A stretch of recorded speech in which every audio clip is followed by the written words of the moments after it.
यहाँ पर जब हम कोड एडिटर जो यूज़ करेंगे वो होगा VS कोड। ठीक है, यहाँ पर मैं आपको VS कोड को डाउनलोडिंग करने का भी मेथड बता रही हूँ। ये देखिए, यहाँ पर पहले VS कोड लिखना है। ठीक है, और उसके बाद जो फर्स्ट वेबसाइट है इस पर क्लिक कर देना है।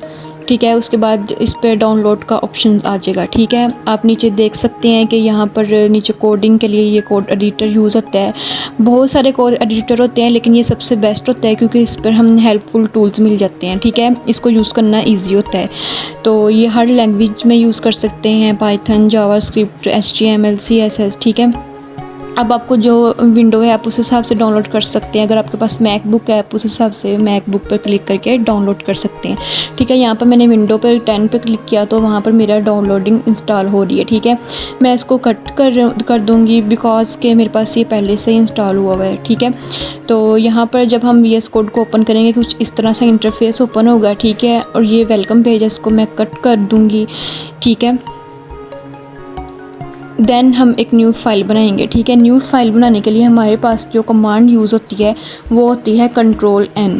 ठीक है, जैसे ही हम Ctrl+N प्रेस करेंगे हमारे पास एक यहाँ पर फाइल ओपन हो जाएगी इस तरह से। ठीक है, मैंने Ctrl+N प्रेस किया कीबोर्ड से और यहाँ पर मेरे पास फ़ाइल ओपन होगी। ठीक है, इस तरह इस फाइल को अब सेव भी करना है और सेव करने के लिए इस फाइल की कमांड होती है Ctrl+S। ठीक है, अब हमने जहाँ पर भी सेव करना है ना, अपने डेस्कटॉप वगैरह एरिया पे, या हमें लोकल डिस्क C पे करना है, D पे करना है, जिस एरिया पे हमने करना है ना, हमने वो एरिया अपना जो फोल्डर है ना वो हमने सेलेक्ट कर लेना है और वहाँ पर हमने सेव कर देना है। यहाँ पर मैंने सेव किया था, वो वीडियो में पता नहीं क्यों नहीं शो हुआ, तो यहाँ पर मैं बस Ctrl+N की है, उसके बाद मैंने Ctrl+S की है। डेस्कटॉप वाले फोल्डर पर मैंने उसकी कमांड लिखी है lecture1.html। ठीक है, इसकी HTML की जो एक्सटेंशन होती है ना वो .html होती है। ठीक है, हम HTML बेसिक से स्टार्ट करेंगे क्योंकि हमने यहीं से ही वेब पेज का स्ट्रक्चर क्रिएट करना है। ठीक है, अब यहाँ पर मेरी एक फ़ाइल बन गई है। ठीक है, lecture1 मैंने वैसे लिख दिया, यहाँ पर कुछ भी लिख सकते हैं, क्लास 1 जो भी आप नेम देना चाहो, लेकिन आगे डॉट लगा के इसकी एक्सटेंशन ज़रूर लगानी है। ठीक है,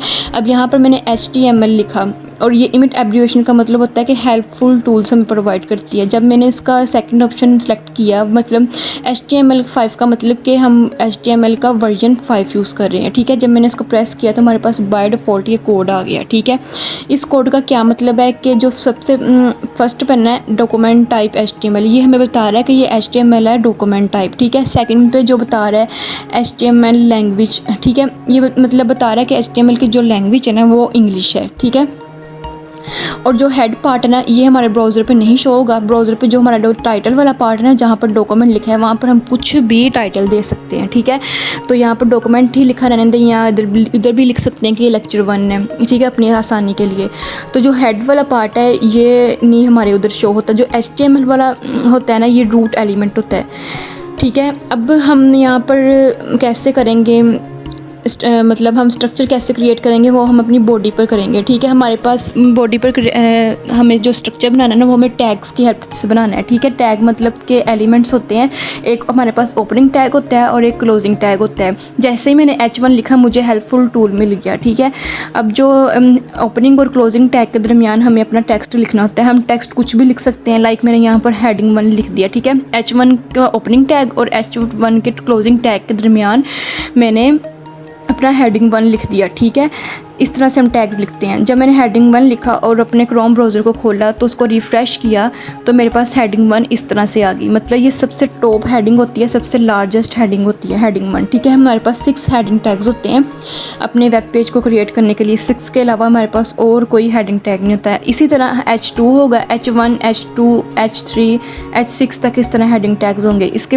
इन दोनों टैग्स के दरमियान भी मैं हेडिंग 2 लिख दूँगी। हम यहाँ पर कुछ भी टेक्स्ट लिख सकते हैं, लेकिन लिखना हमने अपनी बॉडी पार्ट के अंदर है। ठीक है ना, बॉडी का ओपनिंग टैग और बॉडी का क्लोजिंग टैग के अंदर ही हमने अपनी सारी कोडिंग करनी है। ठीक है, जब मैंने अपने ब्राउज़र को रिफ़्रेश किया तो हमारे पास हेडिंग 2 आ गई। अब इनमें डिफरेंस ये है कि हेडिंग 2 हेडिंग 1 से छोटी है। अब जैसे ही हम हेडिंग 3 हेडिंग 4 यूज़ करेंगे वो उससे छोटा छोटा आता रहेगा। जो हेडिंग 6 होगी वो सबसे लीस्ट होगी। ठीक है, यहाँ पर मैंने H3 किया। इन दोनों टैग्स के दरमियान एंगल ब्रैकेट्स में ना हम अपना ओपनिंग और स्लैश एंगल ब्रैकेट से हम क्लोजिंग टैग करते हैं। ठीक है, और जैसे मैंने हेडिंग 3 लिखा फिर मैंने ऐसे ही सेम ना H4 लिखा, H4 में मैंने लिख दिया हेडिंग 4।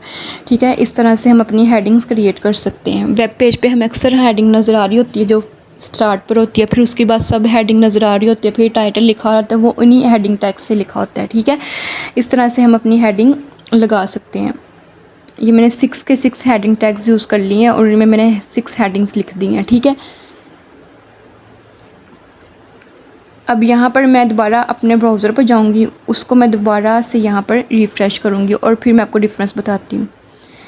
ये देखें, जैसे ही मैंने अपने ब्राउज़र को रिफ़्रेश किया तो इसमें हेडिंग 1 जो है वो सबसे लार्जेस्ट है, सबसे बड़ी है। हेडिंग 2 उससे छोटी, जो लास्ट पे हेडिंग 6 है वो सबसे छोटी है। हेडिंग 1, हेडिंग 2, हेडिंग 3 ये सबसे छोटी, मतलब आहिस्ता आहिस्ता छोटी होती रहेगी। इस हिसाब से ना हम अपना, जैसे हमें हेडिंग देनी है हम H1 यूज़ करते हैं, अगर उससे छोटी देनी है तो H2 या उससे छोटी H3। इस तरह से ना हम डिफरेंट हेडिंग टैग्स हम यूज़ कर सकते हैं।